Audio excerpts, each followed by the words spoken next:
welcome everybody to episode 106 of the ADV podcasts, and we've got a very important one for you today. A lot of interesting things and developments in China. And, I say we just saunter right into it. What do you think? I agree. Okay, so let's get into what's new, where we talk about what's new in China. We have quite a lot of things to talk about. First thing we're going to do is show you our favorite wolf warrior, wolf wanker, turd warrior, whatever you want to call him. What's up, Beijing? Yeah, exactly. Well, yeah, where did I put that now? You know, I did actually fix everything. There it is. What's up, Beijing? I feel like Jolly Jian gets a what's up, Beijing, because he's based in Beijing.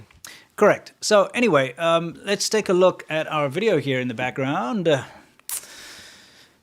going to play this for you very quickly, and then we're going to explain what our favorite wolf warrior is actually saying. You ready for this? Yeah. Let's do it. Okay, so... Bam. 你们能够在抗击疫情期间生活在中国，你们就偷着乐吧。 So what I want to say quickly is that guy you're seeing, if you're a new viewer, you got to understand what a wolf wanker, wolf warrior, turd warrior is. Wolf warrior diplomat is the guys that work on behalf of the Chinese government to go out to the rest of the world and say what the Chinese government is thinking. Right? Yes. So it's their official spokespeople, basically. Yeah. They're not like contractors. These work straight up party members. Yeah. Anyway, our favorite one is Zhao Lijian, this guy. He gets caught in all kinds of foibles and mishaps all the time. But Zhao Lijian, he's also the star of our projection soundbite. Oh, absolutely. Which actually is quite apt here because what you see here is there's Chinese people wearing his printout of what his speech was about. Now, what you have to understand about this speech here is, we can play the next one here.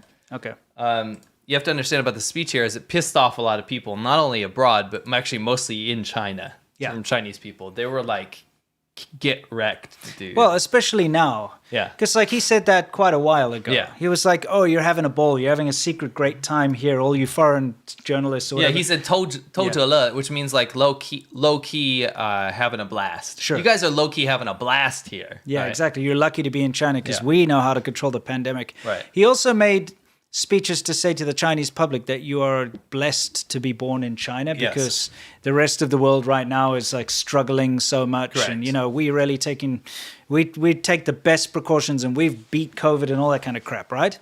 So people are now wearing printouts of him saying these things on their backs while they're standing in these lines in Shanghai. For like getting tested or whatever. Now the memes that came out of this were hilarious. So that basically what happened was 偷着乐, which means like low key have a ball. Yeah. They started calling him 招头乐, which means like Zhao like his name. Yeah. And then have a ball. Having right? a ball, yeah. But the thing is that the movie La La Land, right? Yeah. This is the quote, right? Yeah. That's Those what of he's you saying. that are in China, you're just low key having a ball. Yeah. Right. The movie La La Land in Chinese is called 爱乐之城 or 爱乐之城, depending on what. But the character is le, the same one as like happiness, having a ball, right? Yeah. So people started saying that he, like quoting him and saying he's in La La Land. Correct, Right? yeah. So that got removed off the Chinese internet. Completely, yeah. They scrubbed the hashtag La La Land. So they changed it to Le Le Land because it's the character Le. Yeah. They got rid of that, right? And then, more importantly, when he was talking about, this is my favorite part, he was talking about things like quote, the U.S. has been the biggest COVID amplifier on Earth, or a high number of human trafficking cases in the U.S. are a consequence of the government's inaction, which is literally protection. And so people actually, in a way, are expressing that meme in China because they came up with this hashtag, and it's basically translates to like, call me by your name. Yes. Because what they're saying is every time he talks about the U.S. being bad or the U.S. having human trafficking or whatever, they're like, does he actually mean our China? Yeah. So Chinese people are now memeing on Zhao Lijian by saying like, just call it say it's China. Yeah. Because that's actually what you're talking about, not the exactly. U.S. Yeah, you're talking about China. It's just projection. Anyway, it's just kind of funny for those of you who are wondering what that was all about, if you'd seen the pictures of people wearing stuff on their back. Yeah, our friend Lila Farley did a great piece on that. Yeah, so you can take a look at his video. Over here we have some great graffiti. Where is this? This is in Kiev in the war zone. And this is just a representation of friendship between Ukraine and Taiwan. You got a Taiwanese Aboriginal there and Ukraine traditional clothing. We thought it was a kind of a nice thing. Nice bit of happiness in a wartime area. I hope they're not trying to say they're pussies, though. I don't think so. You know, they're definitely not. cats. I know, I'm just you know, because it reminds me, I had this very tasteless no fear sticker. You know, back in the day, you know, no fear. Yeah, love And that shit. so I had this motocross bike. I had an old KX 125, right, like an old '80s one. And I went to the bike shop, and I couldn't afford all the fancy parts that they had there, Yeah. but they had those stickers. So I bought one, nice. and I had this chicken and this cat, and they were like facing off, about to punch each other, type thing. And it was like the chicken was saying pussy, and the cat was saying chicken, and I was like, oh. That's such a 90s dude thing. It was so bad. Dude, my no fear sticker story is I thought it was so cool, but there was this babysitter I went to, and she had like a ton of older boys than me, so I always thought they were cool, right? Right. They always had like cool bead necklaces and Oh, hemp yeah. bracelets and I know stuff. the type. And they would skateboard and ride BMXs. Their big thing was BMX riding. Right. One of them had a BMX, you know those rally bars that they would have, like the rally guard on the handlebars? Yeah. His said the F word, but like blanked out. And it said F school, I'm going BMX riding. It had like the no fear guy. I thought it was Love so it. cool. 90s nonsense. Anyway, that's good to see some solidarity there between Those are cool cats. two good nations. Yeah, two sovereign nations. Two sovereign nations. A quick little update on Eileen Gu. For those of you who have forgotten who she is, she's the Olympic snowboarding. Skiing. No, isn't she? She's a snow. Is she a skier now? She always was a skier. She's not snowboarding. Oh. Wow. I Okay. think. Wait. Am I screwing up here? Pretty Double sure it was check. Skiing. See, that's like. Freestyle skier, yeah. Oh, okay. Yeah, Snowboarding skiing. skier. Well, I'm not very good at winter sports. Okay, I grew up in Africa. So anyway, the fact of the matter is, as we all know, she became a propaganda darling for the CCP. Okay. And she, as we all know, she's American, but she skied for China during the Winter Olympics, which is against the rules, but the Chinese rules, but they let it slide anyway because it was such a big propaganda win. Yeah. Anyway, she's on her way back to the States now to now be an American again and forget about China. We, I mean, like this, I've taken a very diplomatic approach to this whole thing, especially when I covered this. This is kind of one of my biggest pieces of the past year. Yeah. Was this whole Olympics coverage thing. And the thing I walked away from was like, I never wanted anyone. And I actually explicitly said this. Never wanted anyone, and I don't think this either, to throw around words like traitor and all this kind of stuff. Sure. Because number one, she's still young. I don't care about the legal age or whatever. Like, you're still a kid. Sure. When you're 18 years old, you're still a kid. Yep. Number two, God knows how much pressure she's getting from her mom to do all this kind of stuff. Sure, whatever the case, it's the Chinese government breaking their own rules to allow a superstar, That's the point. Pretty young girl to basically pretend to be Chinese when it's convenient for them. Right, and that my issue was the double standard in place here. When the Chinese government is so explicit about their rules and on nationality, and they don't offer this to anyone, and then all of a sudden when it's convenient for propaganda to push soft power, to the point where Xi Jinping's bringing her up in frickin' State of the Union addresses. Yeah. I mean, that's bad stuff, dude. Yeah. And I thought this picture in particular was frickin' tasteless as hell. Yeah. Now, don't call me sensationalist here, but like, you got a bunch of Chinese people working at hand and foot, like basically servicing you, like taking care of you, making you look like a model or whatever. Mm-hmm. And that's your like farewell picture. Yeah, thank you, China, for the unforgettable few months and for the endless love.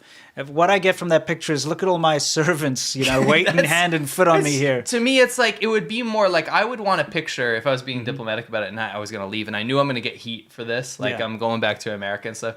I would want a picture that shows me being like, thank you to all the How about like Chinese in a crowd of Chinese people, just like all smiling, laughing, shaking hands, doing something like that. Not like, look at me being all weighted on hand and foot by the Chinese people. Anyway. It's bad, dude. So, it's like, cheers, see ya, bye, it was fun. Yeah, the impression I get is like, thanks for the bag. Like, what I mean? Thanks for the huge bag of cash. Yeah, exactly. I'm out. So, I'm be American. Just thought we'd update you on that. It's not of any real consequence. No. It's out there. Yeah, it's in What's New. Yeah. Look, what's this about WeChat that you got going on here? So this is something I'm gonna be looking into. So on our subreddit, reddit.com/r/ADVChina. Yeah. The community is becoming very involved. Join it. You know what my favorite part is recently? What? It's not just some circle jerk. Yeah. It's like differing opinions of people debating and talking about stuff. That's people what that we would want. disagree with me, and I'm participating in it. And I think it's freaking awesome. I love that. Because it helps me open my mind. It helps people open their minds and whatnot. Is this tap water, bro? I'm just kidding. It is, yeah. I love tap water in the States. Do you, though? Yeah, because I can drink it. Yeah. You know what I mean? Anyway, sorry. It's a whole joke. Yeah, we got an inside joke about tap water if you didn't get that. Don't worry about it. I will say, though, I do have a water softener at my house, and in the office we don't, so that's probably what you're tasting. Anyway. It's fine. Why do you need to soften water? I like it hard. Sure. Anyway, so long story short. The water, obviously. Yeah. It's Continue on about WeChat. What are you talking over about? here. Okay, anyway, so people share their stuff, their experiences. People from Shanghai and China have recently been sharing videos and pictures from their experience in China, which has been great. Yeah. But this guy, he was running a piece of software that shows what apps have access to certain things. They're trying to get access to certain things on his router. Yeah. And what his router was showing him is that WeChat, so China's biggest piece of software. Yeah, you have to have WeChat in China. You can't really survive without it because you pay your bills through it. Yeah. You buy things through it, with the WeChat Pay. You communicate through it. It's like people don't use phones anymore. No. They don't make phone calls or text. They just use WeChat. It's like WhatsApp, your banking software, and your booking software, and tickets.com, and whatever, Uber and everything all built into one app. Yes. Yeah. And what his router software caught was that WeChat, and this is not in China, by the way. Sure. This is here in the US, I believe. Was trying to get access to his camera and some of his media and his files and stuff on his hard drive. And that is bad. That is bad. If my piece of advice, and I don't want to be one of these out like going crazy dudes, but you got to get rid of WeChat. If you have WeChat, don't use it. Like if you have any option to, or be very careful or something. I have WeChat on my Burner old phone. burner phone. Well, it's not a burner phone. It's my old phone from China. I don't use it for anything else other than WeChat. So I check it occasionally, and I don't connect it to my local network. I connect it to another one, and that's just the way it is. Sure. Yeah, burner phone. Yeah. Use it on a burner phone. That's our piece of advice. Yeah, for sure. That is not connected to your Wi-Fi. So yeah, I mean, there's maybe some legitimate reasons why they would want that to happen, but. What do you mean? I mean, like, a lot of Internet of Things type things, they like to, use your photos and all that kind of stuff. But you don't want the Chinese government to have access to that. They have full access live feeds to what happens on WeChat with every account if they want to. Yeah, if they want to. Yeah. Now, we thought this was kind of hilarious. We made a video on ADVChina called There Are No Birds in China. Yes. Okay? Please explain that so people don't take it Right. seriously. So having lived in China for 14 odd years, there's something that I noticed when I first got to China and something that didn't really change, and that is when you go into the big cities of China, you just don't see birds. Yeah. Okay? Very rarely do you see birds. And this was very noticeable for me because I lived on the border of Hong Kong. Yeah.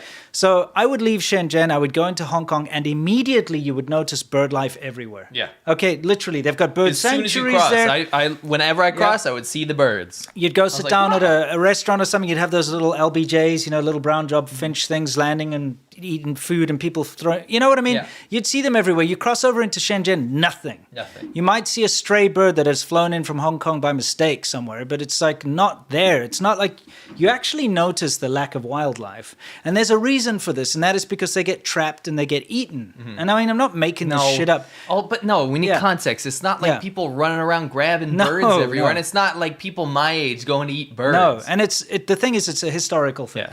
During the big famines of China, everything was fair game. People ate every single living creature and every single thing. They ate bark, for crying out loud, grass, anything. So they wiped out like a lot of the local populations of various animals, right?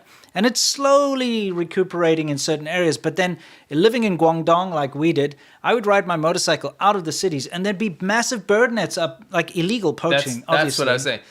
So I would go visit family members, and they would live more in the countryside. When I say countryside, I'm talking about like you're still in the city, but it's like sprawl, right? Urban sprawl. And they would have, like you said, these huge bird nets up. Yeah. And so it's to keep the birds out of the crops and all that kind of stuff. But it's also they catch them and then they make soup out of it. Yeah, Guangdong Cantonese soup. And this was prolific all over it. Like as soon as especially if you get into any of the forested areas that we would go to. These nets are all over the place. And there'd be poachers. We'd run into poachers. Remember they freaked out. Yeah, exactly.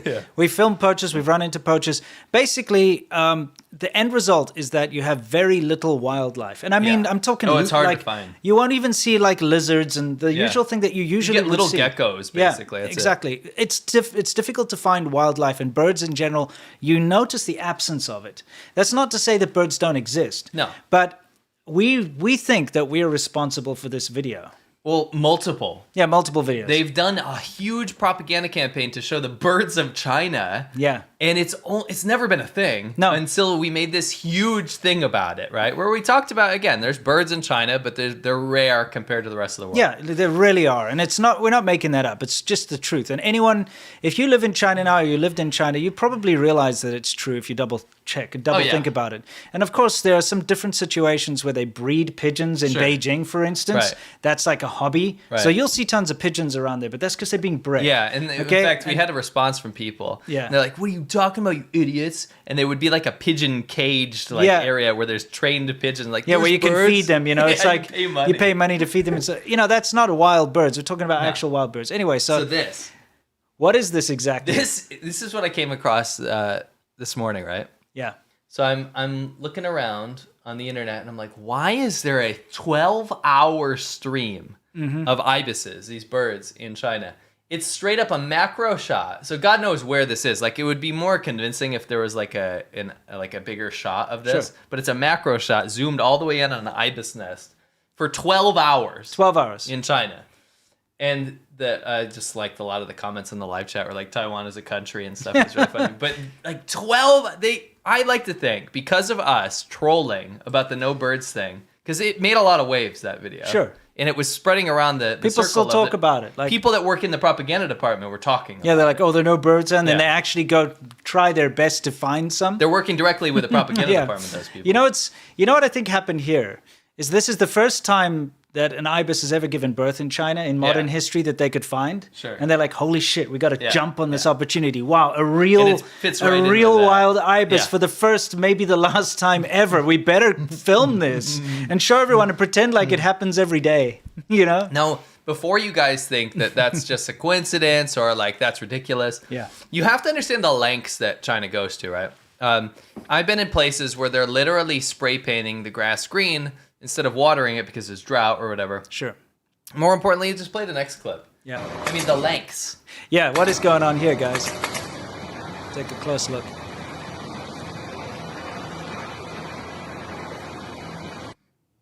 Yeah, so for those of you... Let's play it again. Yeah, for those of you who are listening and not watching, you've got a man in a hard hat on a cherry picker. He's up there stapling leaves to a tree.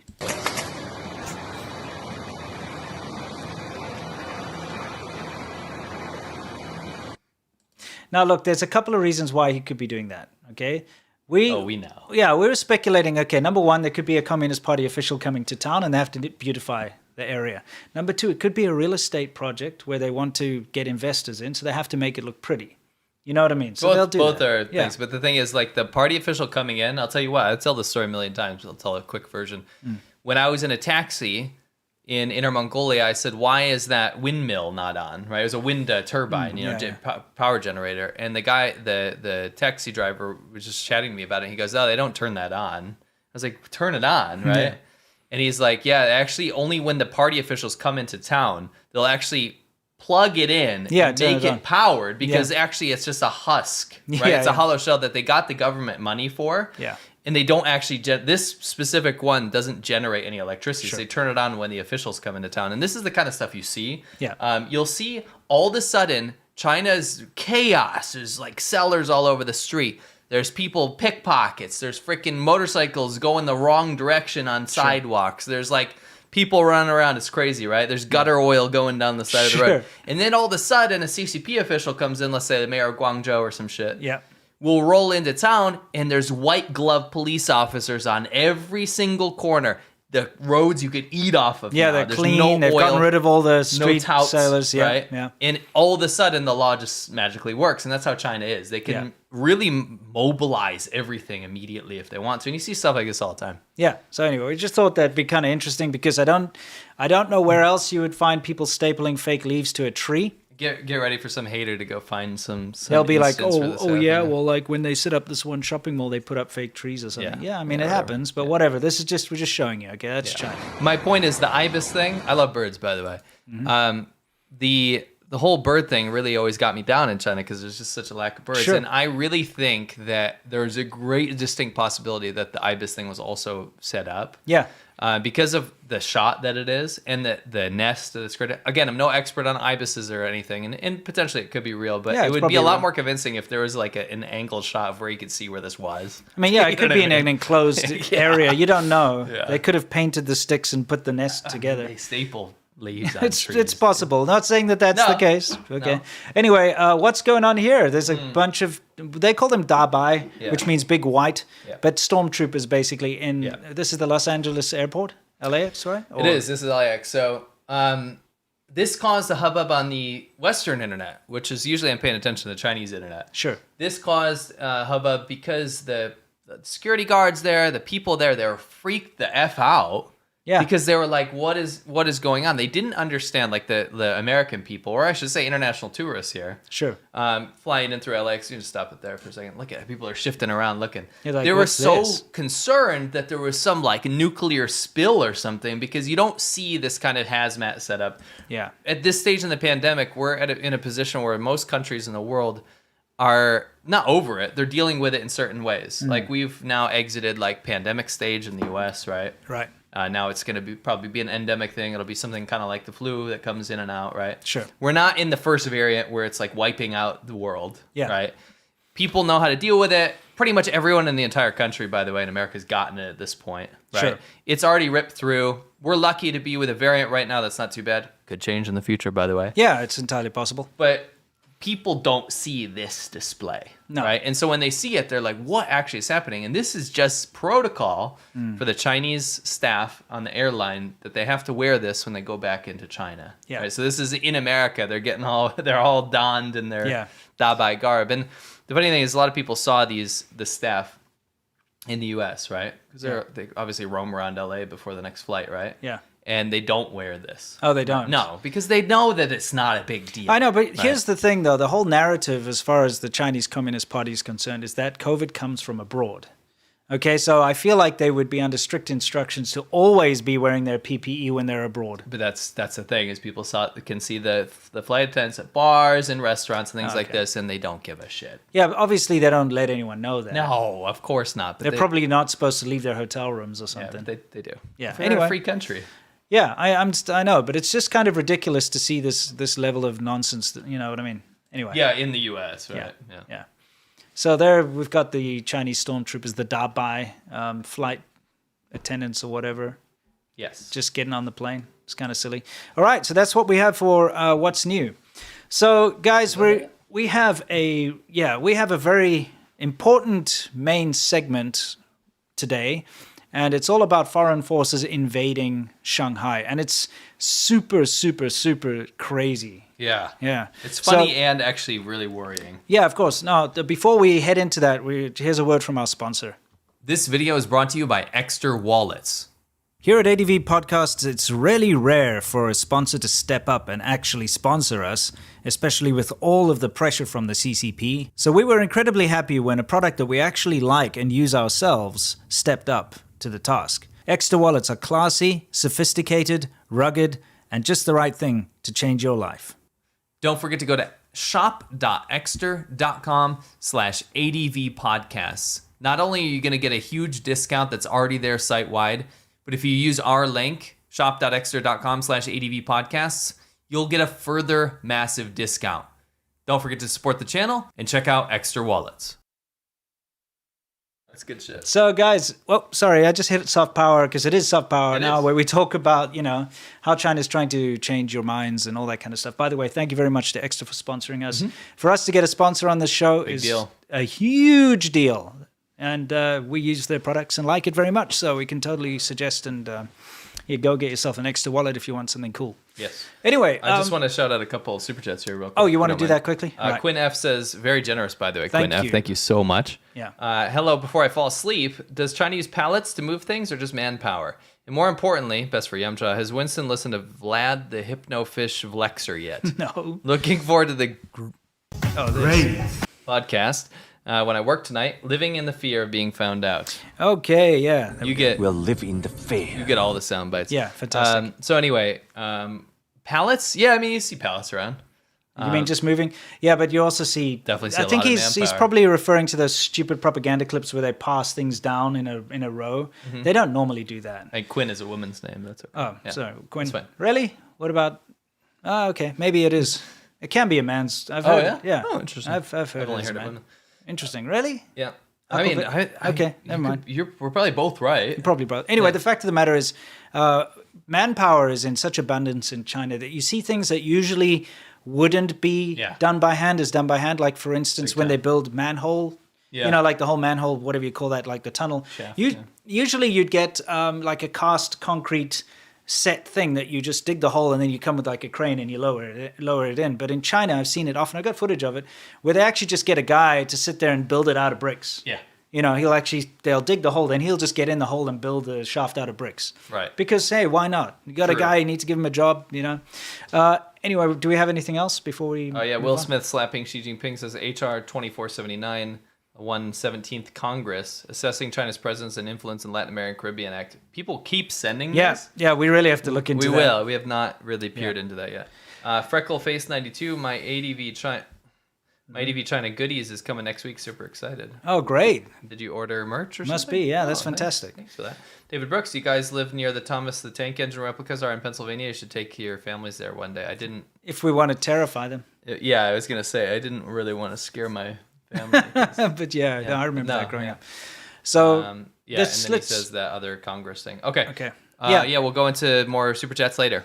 all right, guys, now we got something very important to talk about. Now, before we even get into this whole thing, I would like to remind everybody out there just about this very, very tried and true tactic that the Chinese Communist Party uses. Every single time there's a failing when it comes to the economy, when it comes to, you know, anything that goes wrong in China, the government, the first thing, the knee-jerk reaction is to blame foreigners, to blame foreign powers and to blame the outside world. Yeah. We've seen this with everything. When the stock market crashed, they said it was because Americans were messing with the stock market and foreigners were messing. It turns out that's not true because foreigners can't invest in the Chinese stock market back then anyway, you know. They come up with all these things just to quell people's worries. And, you know, when people start to get agitated and they're like, the Chinese, like what's going on? You know, our economy's, you know, screwing up. What's going on? They'll be like, that's foreigners have done this. Yeah. You know what I mean? Yeah. It's very, very normal. So whenever there's a big thing going on in China, they always blame the foreigners for the problem. Yeah. Okay. And with that being said, we're going to move into our main segment here. So let's take a quick look at what's going on in the background here, and we'll explain it. Okay. So,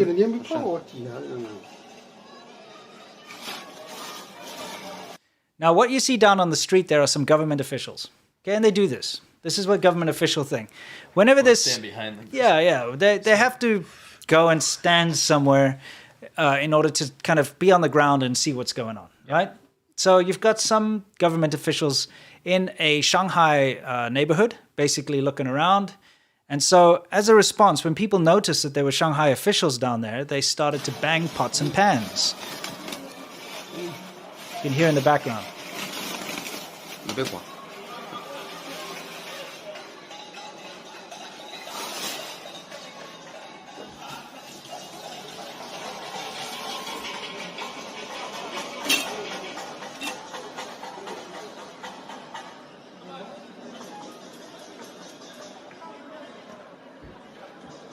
Now, look, other than banging pots and pans, people are also shouting things like, we need supplies. Okay? You have to understand that there's been a lot of food insecurity during the entire Shanghai lockdown. Now, you may not think so if you see some of the propaganda coming out of especially foreigners that are living in Shanghai. They'll be like, government's giving us tons of free food. You know, look at our packed fridges or whatever, that garbage. But that's not true because we have lots of people that live in Shanghai that are in contact with us, people we know personally, people that are family, Talking to etc. him every day. And some of them have only received either one or two in the entire time. They've been locked up for more than a month now. And during that entire month, they were lucky to receive one package. And the only way they're keeping themselves fed is by doing these like back deal doors. And I mean, deals. Illegal stuff. Illegal, weird stuff where they have to pay a lot of money for delivery people to like sneak past the regulations. They really have to wrangle. They're like trading with their neighbors. They're doing all sorts of stuff just to have enough to eat. Yeah. And they're not being able to rely on the government. So that's not for everyone, by the way. No. Yeah. that's only if you have the means. Like imagine you're not somebody who's connected. Maybe you're an elderly person who doesn't know how to use the apps. Not that the apps work, because everyone's every day like trying to order and stuff. And you have to rely on the government. And all you've received in a month is one package of like rotten vegetables or some crap like that. How are you supposed to survive? You're not. Yeah, and in fact, people have starved to death. Yeah, people have starved to death. And so this is what's going on here is people are banging their pots and pans because they're saying, give us food. Right? Because that's what they need. Because if they're going to get the attention of someone, it better be the government officials that are inspecting. Look at my beautiful handiwork. Yeah, exactly. Xi Jinping's minions. Yeah. So anyway, it gets worse. I'll show you here.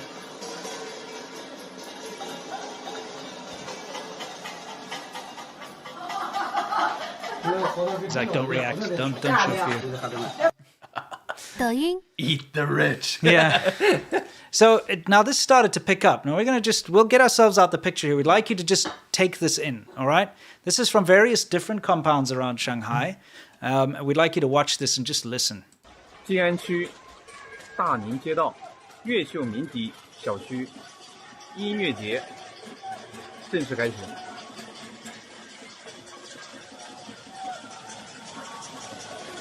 人声鼎沸，锣鼓喧天。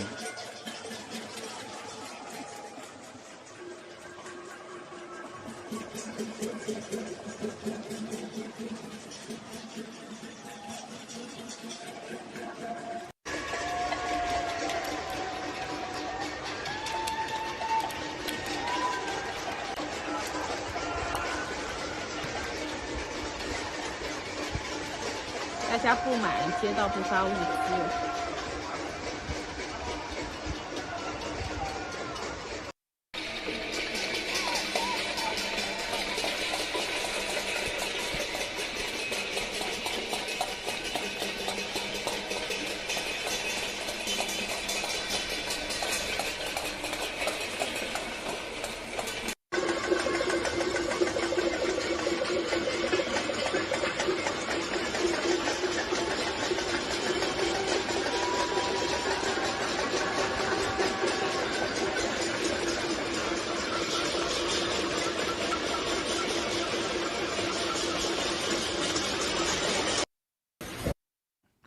Okay, so now's the important part.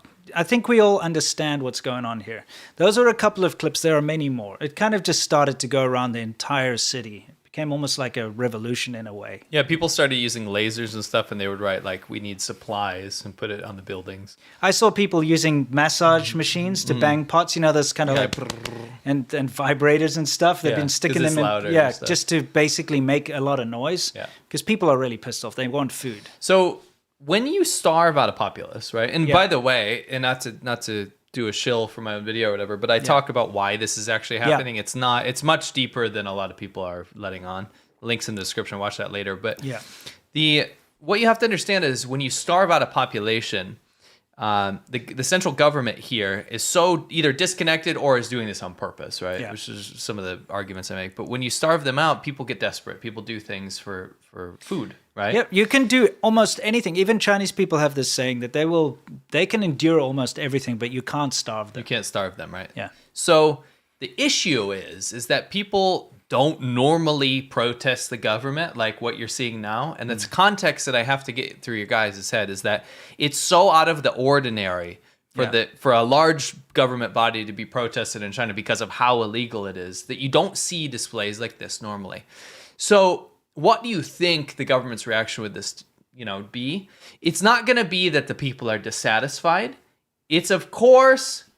foreign forces. Let's actually show you the next clip to put some, just so you can see. Take a look. So this is the result. After all of these, the government starts to take notice that people are banging pots and pans. Let's take a look. And for audio listeners, we'll translate after. Yeah. 居民朋友，现在有一个通告，据有关部门通告，境外势力在鼓动中国居民敲锅抗议或游动音乐会。 这项活动是境外人员篡锅指使的阴谋，让大家明辨是非，通过正确的途径反映合理诉求。 Okay, I think we just need to hop in here and explain this.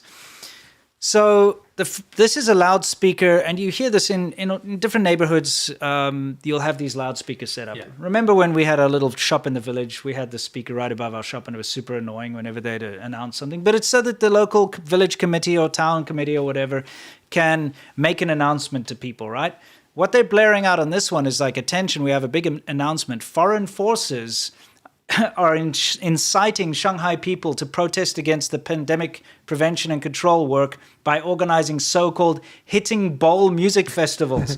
You know, so now foreign forces are the ones inciting people to bang their pots and pans. So I ran this. I did like an A/B test basically. Yeah. I ran this by Chinese people, and so some people don't even know about this, right? Right. People in different parts of China. I ran this by Chinese friends. Every single one of them either broke out laughing or rolled their eyes. Yeah. Because this is insanity. I mean, this is the level they have. And you can tell this message was rush made. Yeah. You can hear the desperation. It's like, quick, get this out, right? Yeah, yeah. Who out in China that's starving Yeah. in Shanghai that's really pissed off at the government? Everyone's pissed off at the government. They Yeah. shared 400 million people shared a protest video Sure. across the Chinese internet before it got scrubbed. Mm-hmm. Who is going to say, oh, you know what? I'm not actually hungry anymore. The government's giving me a lot of food, even though I have nothing. And it's definitely foreign forces like CIA Yeah, it's like, oh, agents. why am I banging my pot? I Yeah. guess it must be foreign forces influencing It's my CIA, mind. dude. Yeah. Anyway, it gets more. Okay. So then messages start getting spread around WeChat, and this is from a local what's his name, Zhang over here, a local policeman. Okay, basically, we'll show you the proper translation. It starts to go around, and well, here's the translation. It says, "Everyone, everyone. Recently, Net Security informed me, I guess, and he's obviously talking about cybersecurity. This is a bad translation." Yes, That you foreign read the Chinese. foreign forces are encouraging Chinese residents to knock on the pot to protest. Okay, in other words, to bang your pots, to protest. At present, some communities have knocked on the pot. This activity is a conspiracy instigated by foreigners. I hope you can distinguish right from wrong, reflect reasonable demands through correct ways, and don't give opportunities to foreign forces. Thank you. You know, I can confirm. When I was at the Pentagon, I was sitting around that round table, and they were like, what can we do here? Pots. Pots. If we get people to bang their pots. But This is clown stuff. Can you see what they're trying to do here, Yeah, though? They're yeah. trying to basically tell people, if you bang your pots, that means that you are colluding with foreign forces, Yeah. and you're going to face Oh, consequences. dude. So what that does is it's like a minor annoyance / it's tantamount to protest, right? Yeah. But if you do it now, you are a spy. Yeah. That's like you get elevated from a nuisance to a spy. Yeah. That's what this does. Yeah, exactly. And you can see some of the people replying because, you know, in the group chat histories shared on WeChat, we blanked out their names. We don't want to throw anyone Yeah, of under the bus. But someone was like, well, you know, you can quell these foreign protests just by giving us bloody food. Yeah, if you don't want the foreign forces invading protests to keep going, you just give us food. Give us some food and Simple it'll stop. solution. Yeah, then we can quell the foreign forces interference if you just give us supplies. Dude. Knock the pot. Freaking knock the pot, you know? NED pots, Yeah, right? hitting pot music festival or whatever it is. Welcome to the. I went instead of Coachella. Let's go to the NED's Hit the Pot Music Festival. Exactly. Yeah. Absolute garbage. Can you for 1 minute actually just step back here and think that the Chinese government is now telling people that banging pots and pans because they're hungry and they're pissed off is foreign forces influence? The thing is, like, it's so ludicrous. But again, like, I want people to not just laugh. I do want people to ridicule and laugh at this. You have to. It's important that you do so, actually. Spread this around and show how low the Chinese government is going to actually destroy the lives of its own citizens and then have a scapegoat, right? Yeah. To make sure that when people are suffering and full of this negative energy and like really feeling like under duress, make sure that xenophobia is being blanketed, because it's important that people share this around. I'll tell you why. While the rest of the world is saying, let's join hands and let's be all happy and lovely and all this kind of stuff, and we're all like a rainbow and all this kind of stuff I believe in as well. Sure. I believe in America's diversity. I think it's America's strength. This kind of message is the exact opposite of what's being portrayed and shown in China. Yeah, it's like foreigners are the Foreigners ones. are bad. Yeah. It doesn't matter where they're from. Foreigners are evil spies, and you should actually report them. I had a friend actually that got the cops called on him. They called him a spy because he took a photo of his food delivery that wasn't there. Yeah. Now he's a spy, right? Because the people in the building have been told, the older people that grew up under Mao, have been told by the government to report all spies, which are all foreigners now, if they do anything bad, right? Now, This is horrible. On top of that, 3 of my foreign friends that live in Shanghai right now have had separate visits from the police, very special checkups from the police, specifically because they're foreigners. And now when they're getting their PCR tests, they're getting a different test from the locals because they're foreigners. Yeah. Not just one, but 3. Yeah. Not all of them, by the way, but 3 of them that have told me about this. And I'm finding this just quite ridiculous. Now, when you start to build up this kind of rhetoric like what we're seeing here, you know what that leads to? That leads to xenophobia, that leads to hatred towards foreigners. It rubs off because if you're being told by your government, oh, the reason people are unhappy and protesting is because foreign forces are inciting this, when you see that foreigner who happens to be your neighbor, you're going to be freaking, suspicious of that person. You're going to start to hate that person. You're going to start to report him when you think he's doing something weird. Well, when the only message is that foreigners are the cause of every single problem you have over and over and over again. Yeah. Of course, the average Shanghai person is banging the pots along with the foreigners, right? Yeah. They're all like they're not stupid, Yeah. right? These people aren't stupid. That's why I said I showed my friends. They laughed, right? Yeah. Even people that are fairly, supportive of the Chinese government are laughing at this because it's pathetic. It's pathetic. A certain generation of people, it's Dude, not. It's working. that's the thing. The older generation, Yeah. they're not going to see through this. They No. trust the government implicitly. Yeah. Okay, whatever the government says, they believe because Yeah. that's how they were brought up. And a certain amount of uneducated people are going to believe it too. Yeah. And that's all you need is one uneducated person Yes. to come across a foreigner and attack him because they think he's the Agreed. cause of all their problems. Now, Yeah, we already have foreigners that have been reported to the police and sent to a quarantine camp, Yes. even though they're negative, just because they're foreigners. Yes. Right? And Yeah. the people don't feel comfortable we're not having a gonna name foreigner names, in the but, building. Yeah. Yeah. I actually had someone that said we could, but we won't name names because they're not out yet. But listen, the reason I said you can clown on it, you can laugh at it and stuff, Yeah. but there's a lesson to be learned here, and I really want to make it a very, very important and very succinct message to people in China. As funny as this is, Yeah. and pathetic as this is, and a scapegoat and all this stuff, if you're a foreigner in China, I really, really implore you should probably think about getting out of China right now. Because when it devolves to this level, and just the eyewitness reports we've had from foreigners in Shanghai and China in general, when it devolves to this level, it means that it's very unstable. There's some crazy shit happening there, and they don't know who to blame anymore. Yeah. And you don't want to be that scapegoat because mob mentality is super dangerous. It's super, super dangerous. And when people are hungry, and it's just bad. It's bad vibes all around. It's bad for the Chinese people there. It's bad for the Shanghaiers, and it's bad for the foreigners. But it gets worse. Mm-hmm. And actually, they're going after people like us. Yeah. And I'll try to explain this. See this picture you see up here, right? Can you explain this picture? Because this is actually part of Chinese media. This is just translated in English. Yeah, okay. What you should know about anti-spying. Now, of course, building on top of the xenophobic, foreigners are the fault of everything. Foreigners are the ones bringing in COVID. Foreigners are the dirty carriers of the plague. Yeah. Foreigners are the reason why people are hungry and banging their pots and all that other nonsense. They're also reigniting a big anti-spy campaign. Yeah.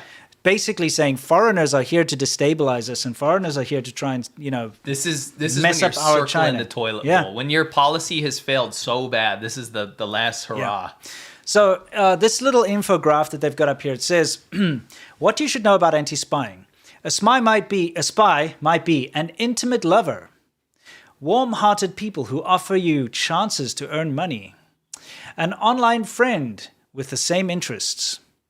Okay? So this is a PSA that was put out in English and Chinese. Yes.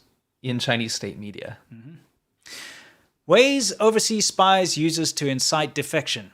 Money, beauty, emotion, friends, internet. Now, okay, once again, this is projection.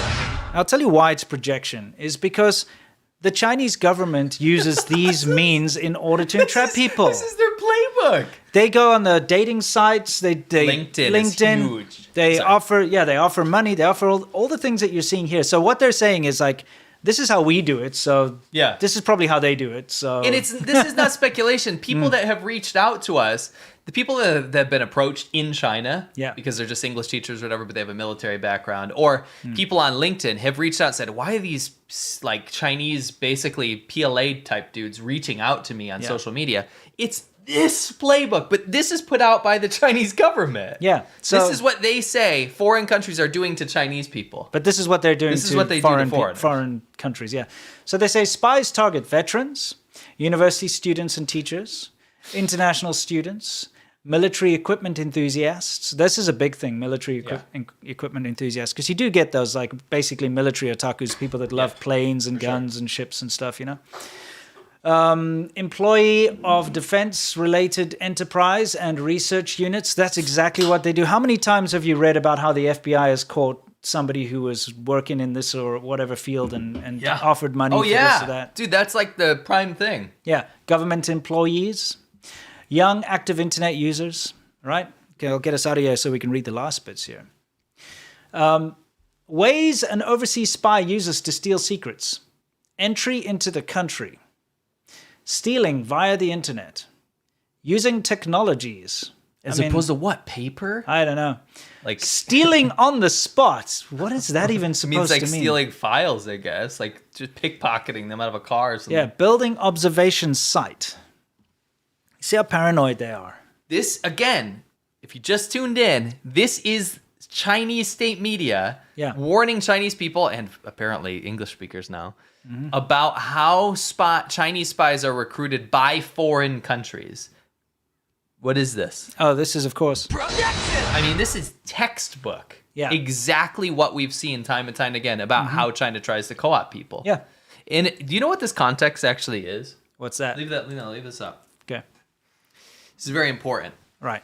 This involves people like us. Right. Because I actually think, unlike the bird thing that's speculative, this absolutely has to do with people like us. Yeah. You know how people send us footage? Sure. You know, people reach out to us. You know how people, say, here, I'll shoot a background for you. Yeah. Right? And you always see footage behind us, right? Yeah. Let's give them an example. Yeah, exactly. For Like example, that. today, right? That's from Beijing, and that's from a couple during weeks lockdown. ago. Yeah. We have people that go out and do this, right? Yeah. Now, it's not just one person. No, it's just friends sending us footage. We're not like, oh, hey, go Shifty. We want you to go get this. It's but just at the same time, friends might tell some other dude to do it too, right? Sure. We have absolutely no control of this. Doesn't matter. yeah. We're not saying go film military secrets. No, absolutely not. It's a street scene. Yeah, it's just a literally street street scene. scenes of Yeah. China, right? Now, what they're doing is they're trying to scare the shit out of people that do stuff like this. And Yeah. I'm about to read you something, but we've also seen this in some of the like pro CCP shill type YouTuber accounts. Yeah. They go after people like this because they know that the government's cracking down on this kind of stuff. Yeah. They're very upset that there are people out there that can go take footage, right, of this kind of stuff in China for people like us. Yeah. Let me read you something and tell you as the audience, tell me if you think this sounds a little suspicious. Okay, let's go for it. A Chinese state-operated media and propaganda outlet reports that students, workers, and unemployed youth are specifically at risk and vulnerable to being turned or defected by foreign influencers. Foreign influences, okay, like us. What foreign influencers talk about China predominantly? I wonder. Yeah. Can you put that little spy graph up? Yeah, I'll It's get it actually up. related.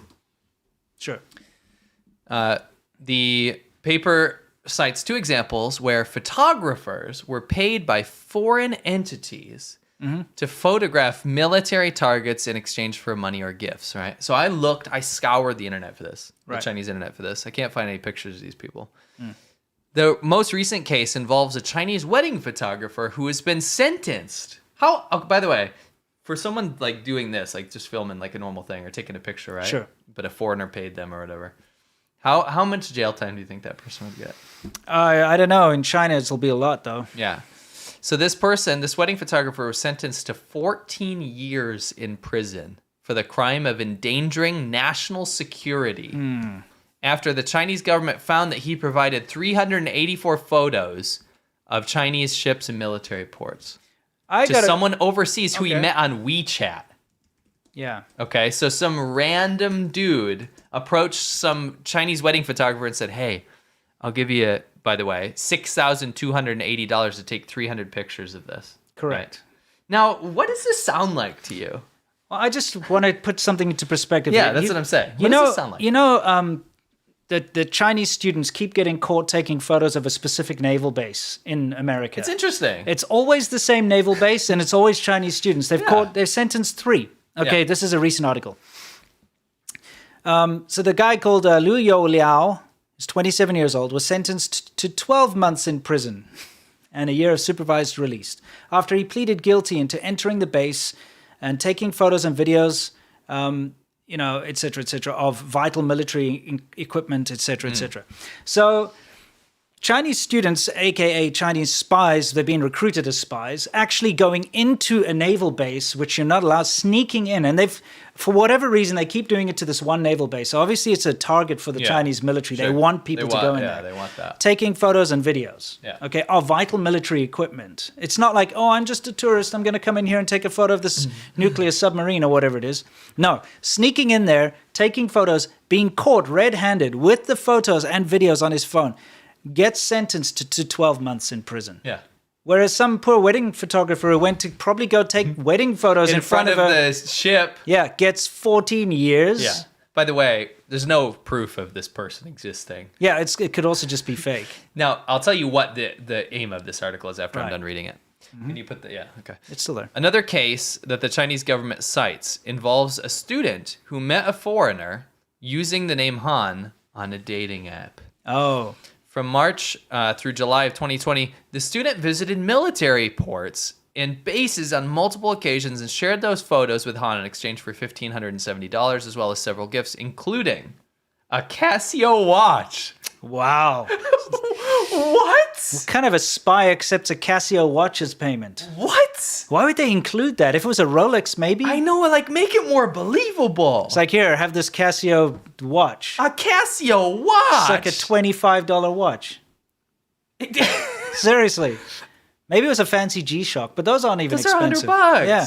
That's not a bribe. Here's a $100 watch. Go to prison for 12 years or whatever. Oh, okay. 13 in this case. 13 years. Okay. So, sorry. No, you're right. Yeah. This student was sentenced to 6 years in prison. A third example doesn't involve a photographer, but is a similar situation. Okay. This case involves an operational commander at the Department of Aviation and operation management at an airport. By the way, who I've heard multiple cases of Americans that had a similar position that were approached through LinkedIn by Chinese officials. Correct. Or Chinese, spy type dudes, state, to actually relinquish information. It's quite literally their own playbook. It's their own playbook, yeah. Who is seduced through social media into providing the itineraries of important government figures to a foreign operative. He was sentenced to 13 years in prison, right? Yeah. Let me finish this off. Global Times, which is the Chinese state outlet, says that online recruitment through social apps and dating app platforms is becoming a popular method to turn citizens into spies, whether or not they realize it. The chart below shows common methods that the Chinese government believes are being used, and that's what you're looking at now. Yeah. Now, this report didn't cite which foreign entities the Chinese government believes are responsible for turning its citizens, by the way, into spy photographers, but the article is clearly meant to be a warning to its citizens. If they are caught sending photos or information on the government or its important figures or facilities to a foreign entity, lengthy prison sentences await them. This is a huge scattershot. Like we know who you are. Yeah. Don't ever try this again. Sure. That's what the Chinese government's actually doing here. I'm just fascinated by this naval basing because it's so ridiculous. They drive up to the gate. This is one of the they caught a whole bunch. In the U.S. Yeah, of course. Yeah. So this naval base, they get turned around because they don't have military ID. They take a U-turn, and then later they're found sneaking in. 30 minutes later, they've snuck into the base, which they were turned around from, taking photos and videos. And then they're like, "Oh, didn't get shot. I'm a music student, and I lost my way on a tourist trail." And then they look in their phones, and it's just photos of military equipment and whatnot. And then they got a year. And then they plead guilty. Wow. And then they get a year. But that's just one of many of these cases. I'm just saying, it just shows that this is the Chinese modus operandi. This is how they do it. So now they're just turning the tables and say, this is what foreigners are doing to us. Now, this serves two purposes. Number one is to scare the shit out of any Chinese person that would ever even be, tempted into not doing spy stuff, to just be tempted in doing stuff like this, taking footage in general. Yeah. Number two, the other purpose is to do the xenophobia thing. Of course. Foreign forces are invading China. See, that's why there's no actual concrete examples. Correct. Foreign forces are invading China, and this is the time and to be people on are being high caught. alert. And again, the biggest the biggest thing, like you said, is to sow xenophobia and distrust of foreigners. That's what this is. So if a foreigner wants to make friends with you on a dating app or through anything, or just like you meet a foreigner just like in your building and wants to talk to you, you'll be like, wait, I've been warned. Yeah. Foreigners are It's to plant that seed. they're trying to make friends with me so that they can spy. Yeah. You know what I mean? Remember that's like David the Spy, David Kaboterki. Yeah, David the Spy. Spy. That cartoon about like this handsome foreigner, and he dates this girl, and he asks her some questions about his It work. was something they put up all over China to warn you about foreigners being It's the spies. same thing. Now here, and I just have to put the scenario out to you, okay? Because I have friends in this situation. You're living in a building, and your Chinese neighbors don't know you very well. And this happened to me too, a number of times when I was still living in China. They don't know you very well.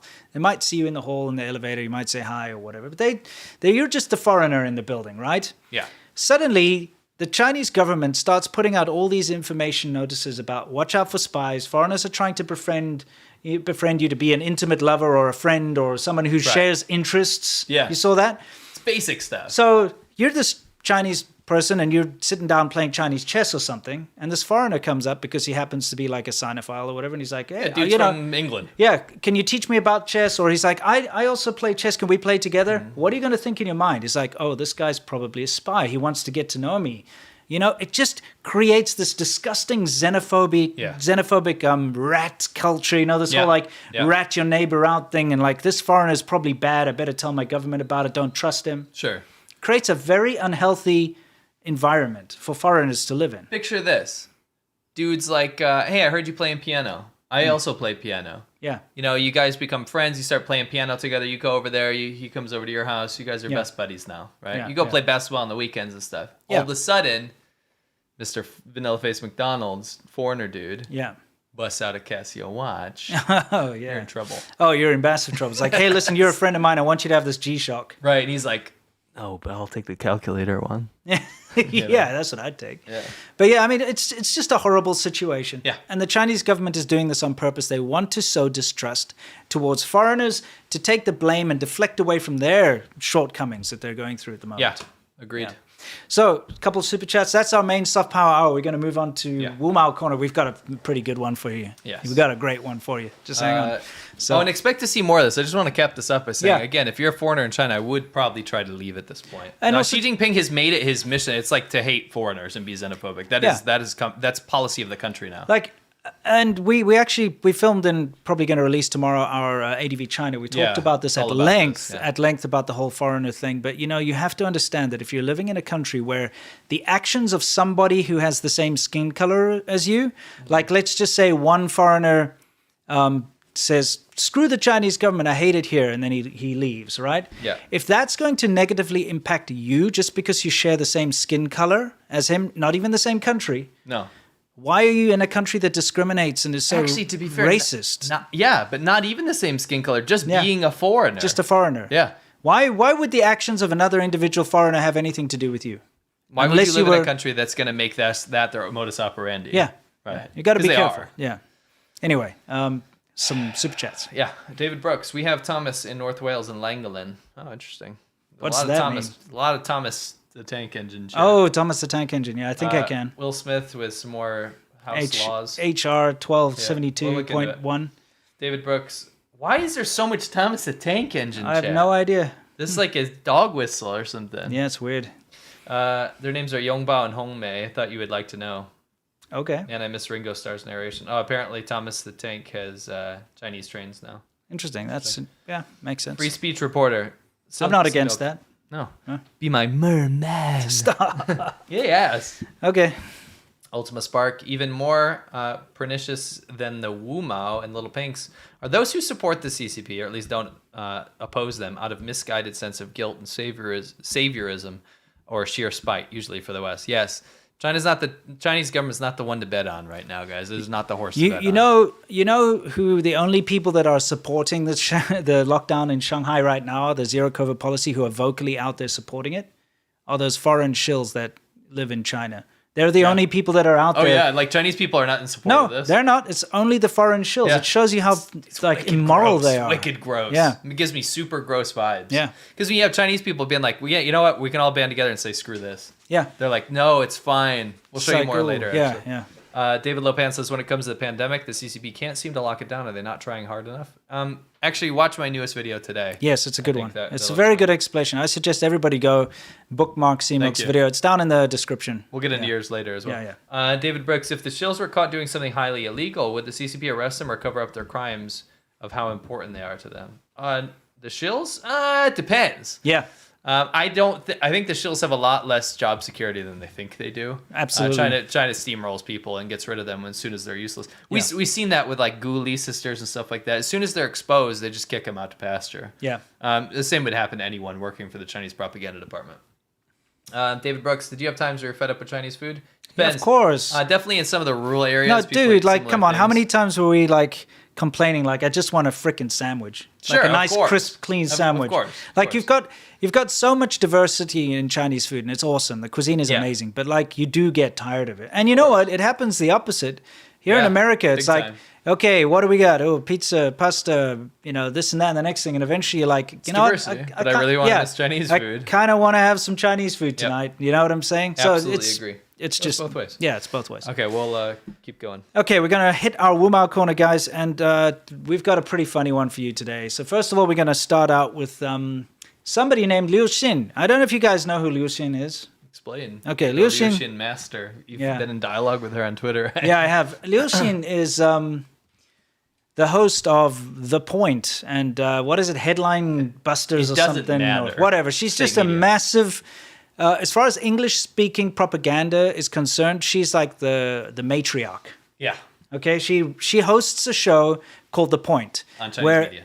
Yeah, on Chinese media, on CGTN, where she often interviews shills and other people, and she basically does these diatribes against the West and whatnot. Yeah. You know, It's like Hate the West Hour. but on the Chinese weird state thing is, media. though, is that she's married to a foreigner. Yeah, she it's- doesn't say that publicly. Yeah. Yeah. Anyway, that's kind of a bit of a strange thing. Yeah. Anyway, the fact of the matter is, her English is very good. Yeah. Okay, and she's a mouthpiece for the propaganda. Yeah. Okay, so now, State mouthpiece. but she's made a couple slip ups in the past, and here's another one. Yeah. So what did she do here? So she put out this, you can see it says Liu Xin China State affiliated media. She's not going to be happy about this because this was scrubbed. This was Yes. her original tweet. It says, Beijing's turn, but we're getting ready. I stocked up too for the first time in 2 years. Let the tough times come. So what was happening here? This is a very delicate topic. Yeah. Shanghai is basically getting punished by the Chinese central government, more Yeah. or less. Yeah. And Beijing is going to have some sort of dynamic lockdown situation because they're getting cases there, right? Yeah. My prediction is that they're going to go way easy on Beijing course, compared to it's- Shanghai yeah, because I of the think political so, yeah. motivations. But so what the Beijing mouthpiece is going to do here, the state mouthpiece, is say, look, I stocked up. I'm ready. We're ready here in Beijing. But she showed empty shelves Because it was bare. people right? people got a fright because what happened was there are a couple of like 20 odd cases suddenly turned up. Yes. And they thought, oh shit, it's going to be like Shanghai. Right. Everybody ran to the stores. Yep. They emptied the shelves. It was panic buying. It was Right. crazy because they ordered mass testing of everybody Yeah. in a certain area, in a big area, right? So they all went out. And so she took photos of the empty shelves there. She was more insinuating like, screw you unprepared Shanghai spoiled brats. Yeah. We in Beijing are going to be ready. Yeah, we're ready for the tough times. And she's also trying to say, oh, we've been so good for the last 2 years. Look, Yes. it's the first time I've had to stock up in 2 years. Look how Right. good we are at dealing with the pandemic. She wasn't in. I hate when people do this. They read too much into this, and like secretly, she was probably trying to show how bad it is. No. But she was immediately punished by the Chinese government because that tweet was Deleted. wah, wah, wah. If you go look for it, it's still in the Google. What's it called? It's still in the Google. No, it's not in the archive. It's not archived. People post Autocorrect. No, I mean, it's in search. Oh, if you in search. in the what's it called? The cache. Yeah, So Google it's there Cache. if you search for it. But when you click it, it's gone. Yeah, well, Right? she immediately deleted it the next day, Yeah. and she put up pictures of very full shelves and like everything's okay here. Yeah, so I'm just gonna read this for the there's people out there that only listen. Yeah. So this is from Han Yang, which is a Twitter account. It says, I was surprised by Liu Xin Beijing's candid tweet showing her stock up in preparation for lockdown and empty shelves from a Beijing supermarket. I'm not. By the way, supermarkets in China don't look like this. No, This that's is, that's like, a fancy ass posh one. as Yeah. shit. Yeah. Anyway, I am not surprised it was deleted and replaced by a happy photo of a fully stocked shop the day after Potemkin-ass village. Yes. What is the new tweet? So Liu Xin put out a new tweet. She says, overnight, the very same shop got filled up again with fresh produce. It's just a matter of what you want to buy, not what you can. It was completely unnecessary for me to overthink last night. Greetings from a supermarket in Chaoyang, Beijing. Here I am holding vegetables. Look at the full shelves. Gosh, there's so much like to unpack here because you just see you can read the fear. Why would you say it was completely unnecessary for me to overthink? You know why? Because she got reprimanded. Of course she did. probably got a freaking knock on the door or a phone call. Yeah. And it said, Liu Xin, even though you're in the state, you cannot be willy-nilly putting this out. We are not showing the rest of the world because she's supposed to have a foreign audience, right? Sure. We're not showing the rest of the world that we've run out of things. This whole narrative that we've run out of food is what we're trying to stop. They probably specifically went to restock that Yes. supermarket that's for the thing. photo op. You think? Of course that's what happened. I'm just trying to see. Like, if you look at the picture of her over there in the supermarket, there are very few other people in there milling around. Dude, they said, I should have put the photos in from last episode. Them setting up the fake scenes where all the shelves are empty and they only just filled have the one to do the news broadcast. Yeah. She works for the same department. It's true. It's the same thing. Anyway, it just shows you that sometimes there's slip-ups. Oh, it's just so funny though. You can't get rid of it. Now it's forever. CCP. Now it's forever here on YouTube. Oh, we got something we have to update you all on, which is hilarious. Oh yeah. For those of you who don't remember, do you remember Clam Man? Okay, for those of you who don't remember, set the scene. It's a foreigner, another one of the kind of shill foreigners, desperate to hold on to his visa because his visa was about to expire. So he thought he would do something to solidify his next visa, which he didn't get. He ended up getting booted out anyway. So he did this lovely display, which we want to show you very quickly. Yeah, just to refresh your memory. Just refresh your memory. This is Sanya. You see that? Sanya! I don't need this. Thing. Whoops, hang on. Just a sec. There's a mistake here. How long did this go on for? Let me just pull up the project. I think you put it over there. Okay. Oh, yeah, it got blipped on Whoops. there. I can export this. No, it's okay. We'll just basically, we'll show you the last little bit of it anyway here. China has so much more to offer than all the other countries that I have visited. China is the most lovely place. That's why I wear my shirt. 我爱中国. China has to offer delicious food. 好吃, how 吃. Man, it is so unbelievable. It is so delicious. And you can try everything. You know, it doesn't matter. Look at this. Most beautiful beaches. The beaches are pearl white.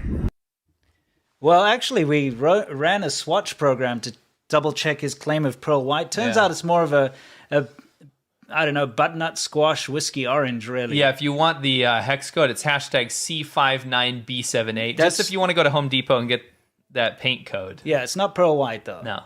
Clean, unbelievable. Look at this. If we compare to the beaches with Europe, fully and crowded with people drinking beer, making noise the whole day. This is China.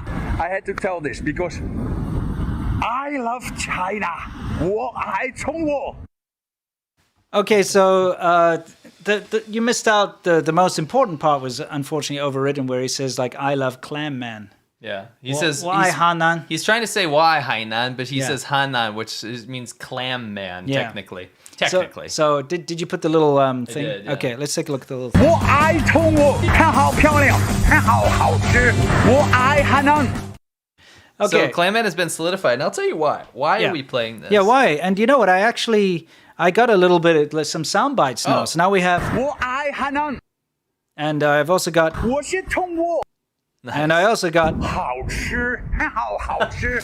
So this is going to have great context. This is stuff we can use in the future. And there's always going to be a reason. Yeah, I do want to say why we're bringing this up again, because this could have died where it was. Why do we have to have a soundbite that goes? 我是中国。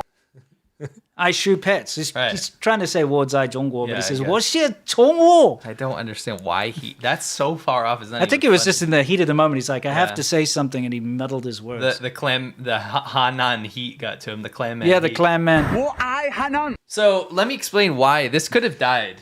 Like for his benefit, this could have died then. But Streisand effect took over. Oh yeah, of course. I've got that here. Hang on, I've set everything up proproperly here. I just need to find out. Introduce when you're gonna play it. There it is. Can you see me? Okay. So he Streisanded himself, and I'll tell you why.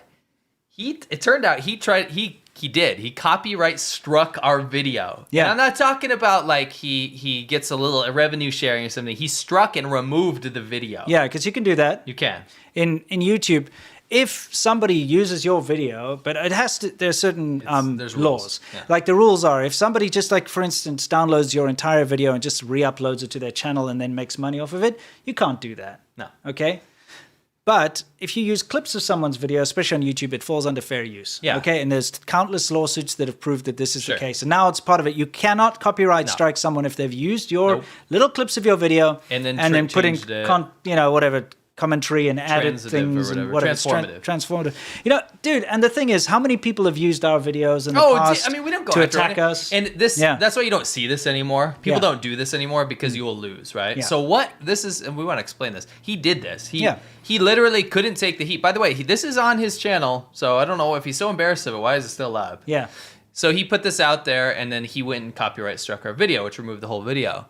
We were like, that's absurd. He used his wife's name. Used his wife's name, which obviously we won't say. No. And then copyright struck, which means that I don't think he realized this because this isn't the old days of YouTube. But he has to go to a court, go file paperwork. Yeah, You get and 14 prove. days and prove this is mine. Basically, pay a lawyer Yeah. to go say, this is my content.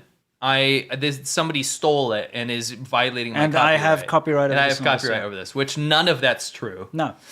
And then he probably realized it and is like, oops. And then the video came back because you have to own up. Like, And you can only if do you're- that once. Yeah, you can't keep doing that anymore. So my advice to people out there, don't exploit, don't ruin it for everyone, by the way. Yeah. The copyright strike system is very serious and it's almost impossible to win. Yeah. Because So- you won't win. And No. here's the thing. It's like, it is fair use. It's fair game. When you Yeah. put things up on YouTube, that's why when people use our own videos to try parody. not just parody, it's fair use. When people use For our us, own I was videos to saying, try and expose us or talk Sure. shit about us or whatever, it's whatever. We don't try to go down No. this route. You know what I mean? Nope. It's false. Anyway, it's just funny. That was false because DMCA claim. It was a false DMCA. It was an abuse of the system. And so from now Actually on, against the law. yeah, it is against the law. He But could we get won't into we trouble. won't We pursue could have. We were given the option to pursue. Yeah, we can, but we actually. didn't. But here's the thing. He's now going to be a permanent part of the. Papa, the can channel. you hear me? Oh, you should have yeah. just left it, dude. Yeah, he should have. Pathetic. Can you see me? Yeah. So anyway, Clam Man. Not smart. Not smart. Two clams per hand. You only got one. Well, somebody who shoes pets is not very smart. I just did it. Anyway, yeah. We made our point. Now you're immortalized. Yeah. Anyway, Clam Man. it's kind of funny. So Clam Man's going to be a part of the show from now on permanently. How Sure. All right, cool. So moving on from Clam Man, it's time for us to what's next? It's actually world news, so we'll do a couple of super chats before that. Yeah, sounds good. Koala1203 says, just uninstalled my Quora app since Winston said in the last video it's infiltrated by the CCP. I'm going to set up a Reddit account. Thanks, Winston. Yeah, it is. It's terrible. Quora just belongs to the CCP now. They actually did a whole state campaign in state media about how to co-opt Quora, and they did. They successfully did it. Yeah. Now it's just, Quora is a CCP app. Yeah, it is. / website. Keep that in mind. I'm going to do an expose on it. Yeah. Keep saying I'm going to, but a lot of stuff gets in the way. Yeah. Free Pushy Riot. I get it. John Sheena, when do you think, now do you think they will attack Taiwan? I've always thought they would in time. I'm now seeing the inklings of it happening sooner than I originally predicted. But again, I'm not going to go out there and put dates on stuff because I'm not a sensationalist. No. Person that has insider contacts. Right? I still think that this Ukraine thing has kind of cooled them off a little bit. I really do. Yes, but we are seeing concrete plans. Plans coming from China to kind of insinuate that it will happen. It's not some fantasy anymore. No, of course. No. But it's always been concrete plans. No, but this is concrete plans in that there are preparations being done now, right now in public, and they don't show that kind of stuff on public unless there's a reason to show the public. Sure. Well, it's a show of face to make people back down. Right. Every time. There's actually, if you watched my video, you'd understand, Yeah, I understand why there's actual preparation. No, for sure. I do understand. I'm changing my tune slightly. I'm not saying it's going to happen tomorrow, but I'm changing my tune slightly. Virtual R. You will live in the no fear. Oh, Like no We'll fear. live in the fear. right. Rum Runner, if and when you guys get back on the road, you should try out the Penang region of Malaysia. I hear it's more traditionally Chinese than China. Interesting. Stephen Smith, thank you very much. David Brooks, what was movie piracy like in China? Oh man, that's We crazy. just should say like that nothing wasn't pirated. Everything was pirated. The DVD shops are wild. In like not only that, just streaming platforms. Yeah. You could watch anything for free online in China when I got there. Yeah. I mean, it was kind of early days of the internet. It wasn't that great, but it got better and better. Yeah. And the pirate DVD shops were everywhere, and that's just kind of how it is. To actually watch a movie in a legitimate way or buy a legitimate movie is a lot more difficult in China than you think. Obviously it's changed. It's different these days. There are ways, but like, it's still difficult. Right. It's still easy to watch anything for free and listen to any music for free. Right.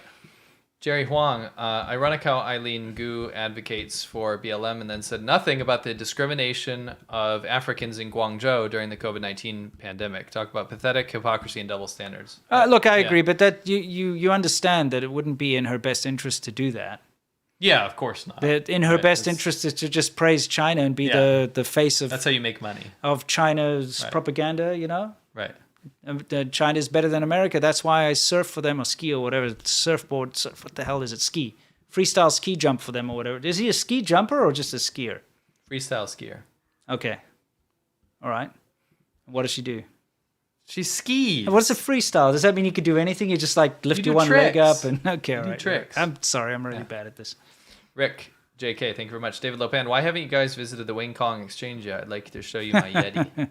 Yeah, go to the 7 Layers of Hell. It's a great movie, by the way. Big Trouble in Little China. Always loved that movie. Like- Kurt Russell's one of my favorite actors.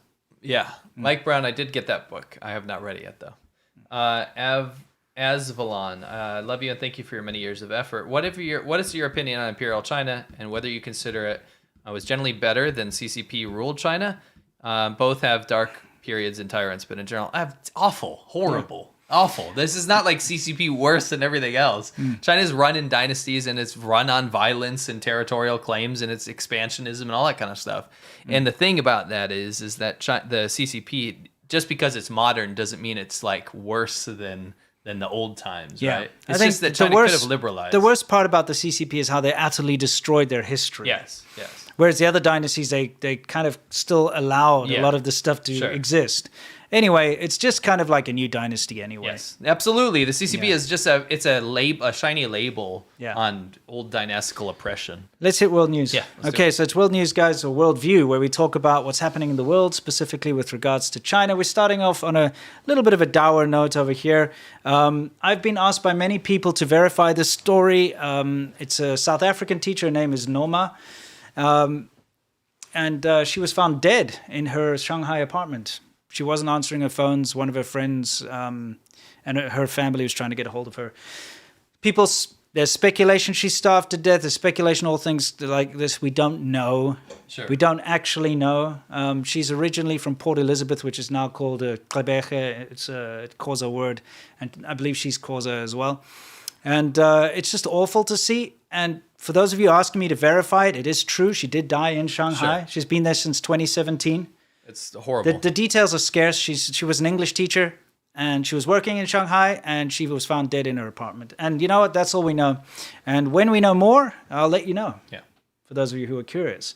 Moving on from the more dour news, we got something really funny here. Maybe you can explain this. So this is put out. It says one of the positive cases in Beijing got a call. So he's talking about a person that was, got tested, positive, right? They got a call saying that he tested positive. So he got his test back. They called and they said, "Hey, you're positive for COVID, so stay where you are." Obviously. Yeah.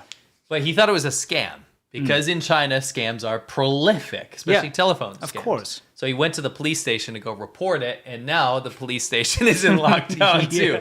And I always say, I put this out on Instagram. I didn't say, I'm not trying to pull a CIA inciting, protest or revolution. I'm not trying to stir the pots or bang the pot, so to speak. But I said, if all the police stations are in lockdown, I wonder. Yeah, that's pretty funny. Yeah. I mean, that's just hilarious to me. It's good stuff, whether it's real or not. Yeah. Just thought it was hilarious. I feel like it's got to be real. Probably real. Yeah.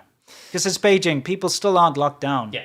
Correct. So They're There locked are on a lot- certain areas, basically. So what's this 1920s looking propaganda you got going in the background here? So another of our favorite collab of authoritarian countries, Russia and China are really doubling down on their lover boy relationship right now. And they're really just sharing propaganda. And this was one of the stupidest or worst ones I've ever seen. Okay. It's for Russian CGTN? CGTN, so Russian Chinese state media. This is for Chinese state media, and Russia's using it. Well, and they're using their own people and their sources to do Chinese state media. So it's got a double purpose. Okay. Right? All right. So this is about the lockdown Right. in Shanghai, and you got to see this Oscar-winning performance about how it's totally fine and they have everything they need. Okay, let's listen. Let's take a A look. lot of fake videos on the internet about the current situation in China. And not only. Fake world enslaves our souls, make us to believe in something that probably have been made from a second-rate materials. And today, being a Shanghai citizen, I want to tell you about real situation in Shanghai. I know most of us like to exaggerate.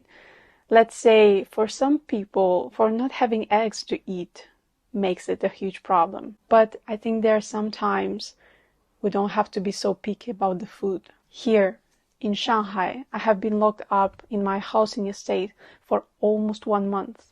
And I would say the life didn't really change as much. Our life is normal as usual out of quarantine.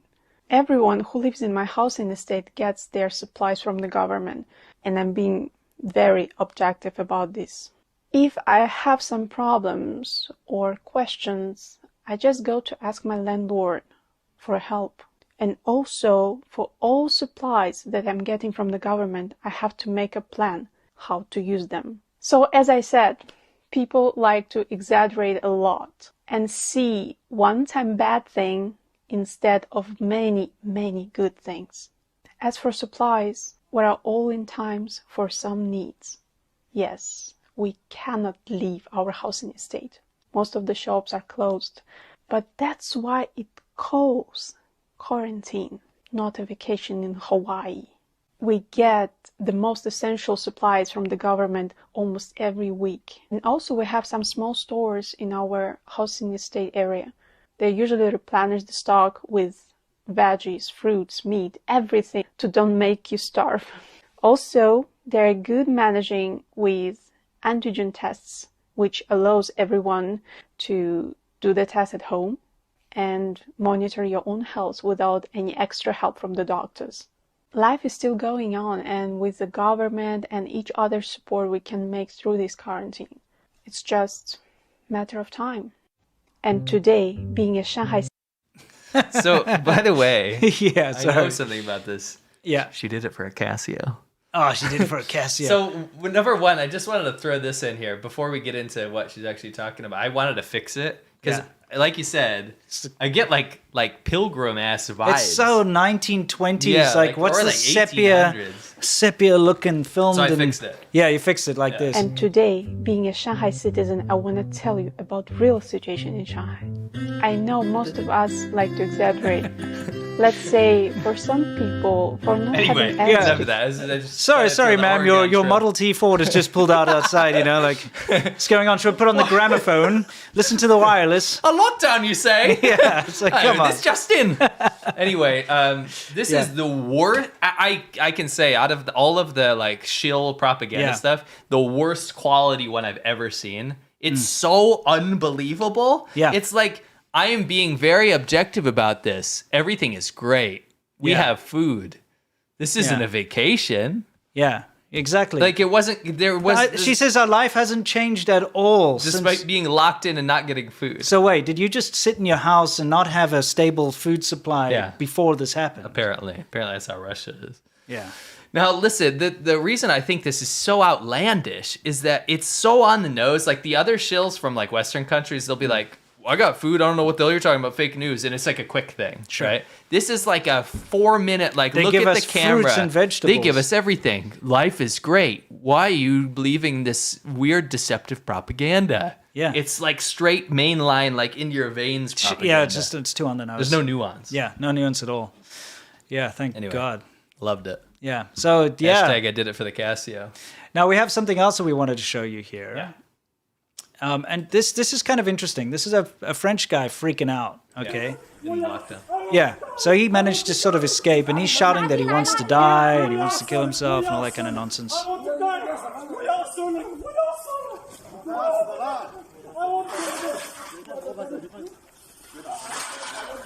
Don't demonetize this YouTube, please. Yeah, don't He's demonetize not us. actually doing anything. No. I mean, all they did is like rough him up a little bit. No, it's not. Drag him not back even to his. that bad. Yeah. The point is he's losing his mind. Yeah.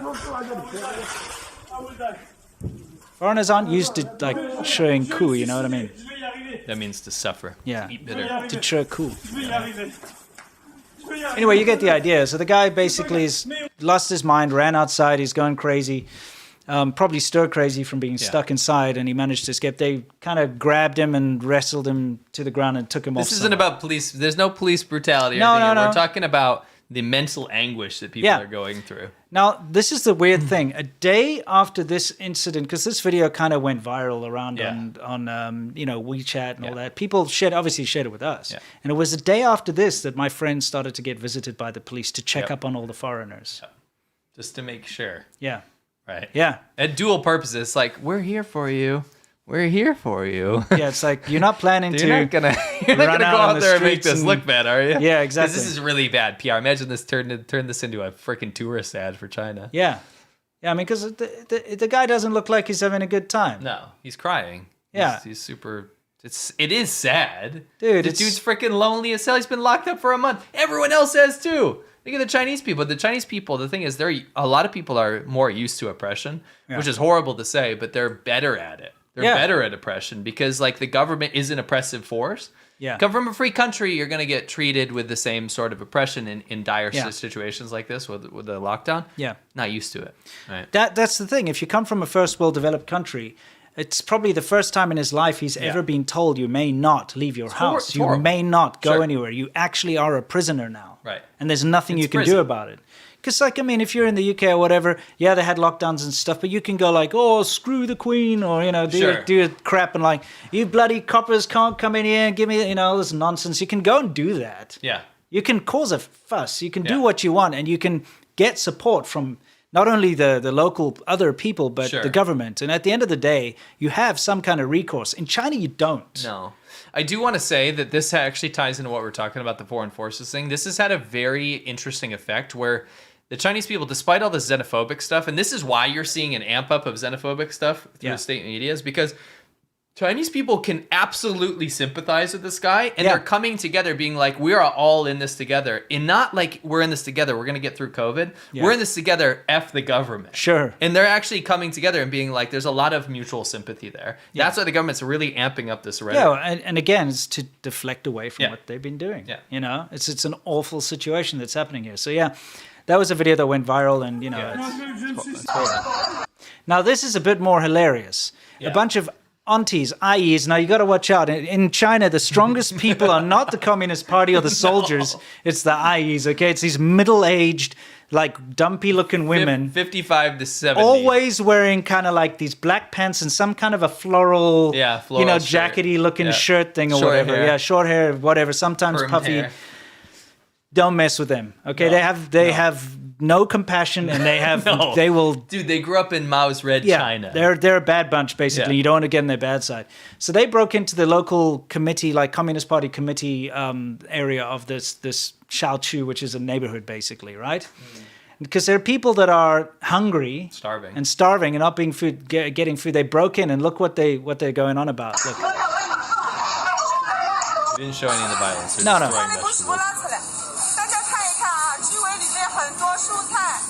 She's saying like, everybody look, she's live streaming. Everybody look, in here they've got lots of vegetables. So they broke into this.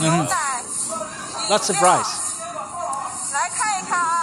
Yeah, like how you can, like everybody look. So they're like pissed off. Expose. Yeah. So what happened here? You can see the commie symbols and all that. It's the little communist. You know, every little area has a Communist Party committee. So what were they doing in here? Well, according to the comments and stuff, they were repackaging those things to sell them. Ooh. Yeah. Are you telling me that the Communist Party of China has corruption? Yeah. I mean, that's the thing. People in that area are starving, right? They're not getting any supplies from the government. And these aunties broke into the local Communist Committee building and found it packed with vegetables and rice and Not everything. a good look, especially with the pot banging operation. Sure. Dude, people are not happy with the government. And again, No. the reason Winston and I have talked about this ad nauseum for the past month or so is not just because it's breaking news. It doesn't happen in China. No. People don't go after the government like No, this. no. This is rare. Yeah. Yeah, you bloody know this, Foodie. What are you doing? The government getting fat and rich off of the supplies while people starve to death. Yeah. Yeah, so we just thought we'd throw that in there. Chad Antes. Yeah. Chad Ayes. Chad Ayes, yeah. I really don't like Ayes, though. Well, they can be used for good. At Oh, times. yes, they they can be can. deployed for good. Yeah, because Mob justice. nobody can stand up to them. No one. You don't Not even cross Xi an eye. Jinping. No, dude. Yeah. Dude, the government could be overthrown if the Ayes actually didn't want the government to be there anymore. Yeah. You get all those Guanchang Ayes, the dancing ones. Yeah. They're They're like a done. mafia. Yeah, they would beat the PLA. There's a reason why people cannot stop them from dancing. Yeah. You know, and making a 'cause racket. the government doesn't like those congregations. No, you're not of allowed to people. gather. Remember, No. that's the thing. And you know, the local communities get pissed off because they can't sleep, and they set up like massive sound blaring speakers to try and- Thousands of them dancing at the same time. Yeah, but you can't get rid of them. Nope. Because they're an unstoppable force. Yes, they could. Yeah. If the CIA, Yeah. never mind the pots. If the CIA wants to co-op people to actually like have some real political change, co-op the IEs. Yeah. Give them coupons or something. Yeah, exactly. Give them discounts. Bags of rice because it's That's more than they're right. getting from the government. Oh, for sure. Anyway, so it's time for us to head into Yamcha, guys. And for those of you who don't know what Yamcha is, it's our big Q&A section where we just relax, we chill out, we answer questions, we do super chats, we talk about some funny things. We got a couple of interesting little media clips to show you and so on. So it's just Hang time out. for us to chill. And for those of you who are leaving us now, if you're not watching this now live or on the weekend, we cut this section out on Monday. And so you can still watch it if you're a patron, though. Yeah. You can go, but yeah, Monday we get rid of it. So enjoy it. And if not, we'll see you next time. Stay awesome. We love this particular channel because we can talk about everything that's happening, all the breaking news, all the interesting things, all the insights we get, all the messages people are sending us, Yeah. you know, all the behind the scenes stuff. And we get to have this conversation with you and show you what's going on. Yeah. You know, and that's why it's such a good thing. You get the breaking news of I what's love going it. on. It's my favorite time of the Yeah, week. we love it. We love the fact that you tune in and that you support us and you send us super chats and stuff. It's amazing. Thank you so much, everyone, for watching. Honestly. We can't wait to see you in the next one. So until then, you know the drill. Stay awesome. And I'm not going to cut myself off. Let's go for it. 5,